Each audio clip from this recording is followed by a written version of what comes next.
నేను చూస్తానన్నా. Thank you.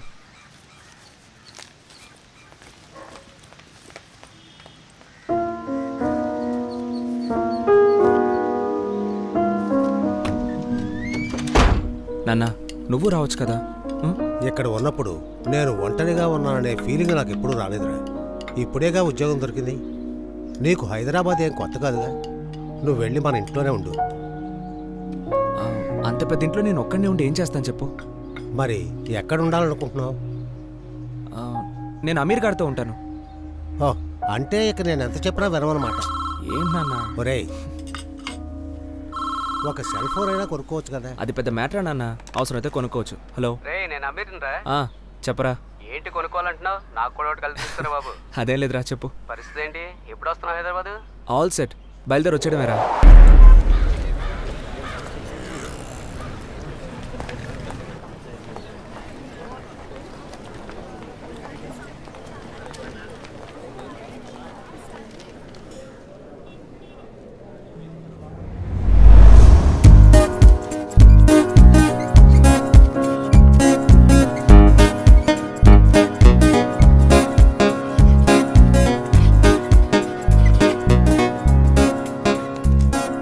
Venu, ఇక్కడ observation class జరుగుతోంది.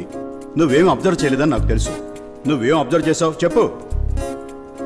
ఏమిటి? ఫ్రంట్ బెంచ్లో 1 అవర్గా ఫోన్ మాట్లాడుతున్నారు. లాస్ట్ బెంచ్ అనుకుంటా, మీకు తెలియకుండా లంచ్ చేసేస్తున్నారు. ఇక్కడ ఒకరు చాలాసేపు నుంచి నిద్రపోతున్నాడు. ఎప్పుడూ మీ పాకెట్లో ఉండే పెన్ ఇవాళ మిస్సింగ్. అబ్జర్వేషన్ అనే వర్డ్లో టీ కంప్లీట్ చేయలేదు. Nice observation Venu. Thank you sir. ఎవరైనా క్రిమినాలజీలో cyber crime, forensic science select చేసుకుంటారు. నువ్వు డిటెక్టివ్ జాబ్కి ట్రై చేయి. ఈ అబ్జర్వేషన్ చాలా హెల్ప్ఫుల్గా ఉంటుంది.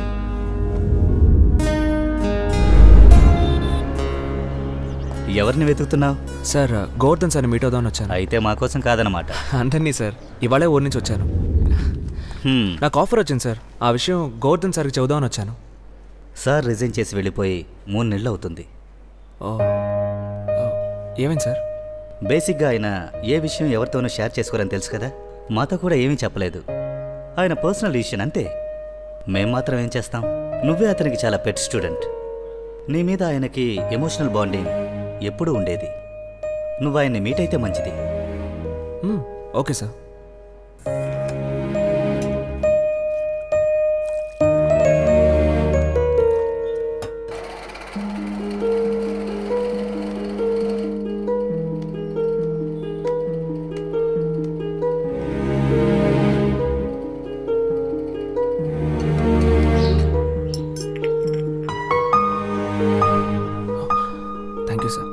కూర్చో. రిజైన్ చేశారని నారాయణ గారు చెప్పగానే నేను షాక్ అయ్యాను సార్. వయసు అయిపోయింది, ఏం చేయమంటావు? అమ్మగారిని చూసుకోవాలి.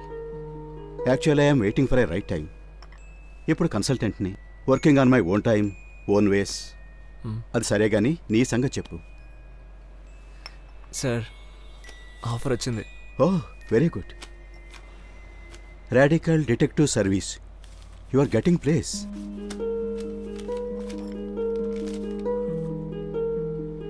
సో ఇది నీ first offer. Congrats. Thank you sir. ఒక డిటెక్టివ్గా పనిచేయటం అంటే మామూలు విషయం కాదు వేణు. Quite challenging. నీడలా వెంటాడుతూ ఉండాలి. నువ్వు ఏ క్లయింట్ కోసం పనిచేస్తావో వాళ్ళు కూడా నీ కష్టాన్ని సరిగా గుర్తించరు. రికగ్నిషన్ దొరకదు. సాటిస్ఫాక్షన్ చాలు సార్. ఎప్పుడు జాయినింగ్? వెంటనే. All the best. Radical detective service చాలా ఫాస్ట్గా డెవలప్ అవుతున్న కంపెనీ. కస్టమర్స్ వేరు వేరు సెక్టర్స్ నుంచి వస్తుంటారు. ఇండివిజువల్స్, ఇన్సూరెన్స్, బ్యాంకింగ్ సెక్టర్స్, ఇలా ఎన్నో. ఇకపోతే మన దగ్గరికి వచ్చే కేసెస్ని తీసుకుంటే పెళ్లికి ముందు పెళ్లి కొడుకు పెళ్లి కూతురు వివరాలు తెలుసుకోవడమో లేకపోతే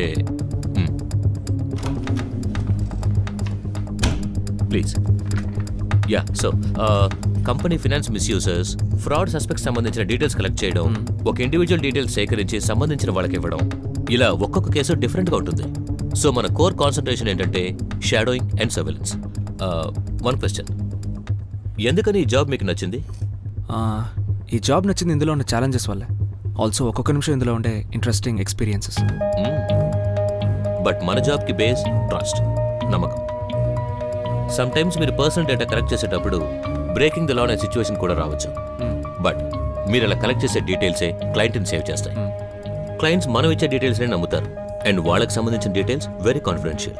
సో ద థంబ్ రూల్, మనం ఎవరి గురించి దేని గురించి డీటెయిల్స్ కలెక్ట్ చేస్తామో, I mean the subject details 100% కరెక్ట్గా ఉండాలి. అండ్ ఏ సిచ్యువేషన్లోనూ మీరు సబ్జెక్ట్కి దగ్గర అవ్వకూడదు. సమ్ టైమ్స్ మీరు డీటెయిల్స్ కలెక్ట్ చేయడంలో ఫెయిల్ అవ్వచ్చు, బట్ నెవర్ మైండ్. కానీ వాళ్ళకి మీరు ఎవరో ఏంటో తెలియకూడదు. Well Shailesh, this is Venu, MA criminology, a new member. This is Shailesh, మీ ఇనిషియల్ అసైన్మెంట్స్ గైడ్ చేస్తాను. Welcome on board. This is my card. Okay. Well Venu, one more question. Shadowing లాంటి అసైన్మెంట్స్కి ఏది చాలా ముఖ్యం అనుకుంటున్నారు? పేషెన్స్, ఓపిక చాలా ముఖ్యం సార్. రైట్. రాము, ఇది చూసుకో, నేను ఇప్పుడే వస్తాను. అలాగే.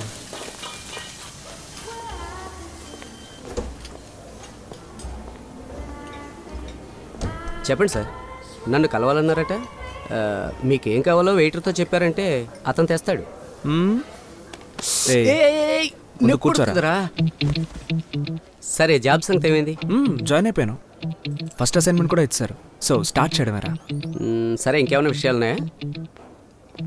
జాయిన్ అవ్వగానే ముందు నీకే చెప్తున్నాను తెలుసా. ఎటు పని అయిపోగానే రూమ్కే రాబోతున్నావు. ఓ, వచ్చి కలిస్తే చెప్పేసి మెక్కేసి వెళ్ళిపోదావనా? చాలా ఇన్సల్ట్ చేస్తున్నావురా. ఏ సిఐడి, ఎలాగో వచ్చావుగా, ఒక కప్పు కాఫీ తాగిళ్ళు. Sir bill sir. సార్కి ఇవ్వండి. మీ ఫ్రెండ్ అన్నయ్య? 1199. నేను కొత్త కదా, అందుకే గుర్తుపట్టలేదు, కానీ బాగా తిన్నాడు అన్నయ్య. సార్, నిన్న కూడా మీ గురించి ఆయనతో మాట్లాడాను. మిమ్మల్ని నెక్స్ట్ టైం ఆయన మీట్ అవుతానన్నారు. హలో, వీకెండ్ కాల్ చేసిన ఏమైపోయావు? మాల్టో. ఓ,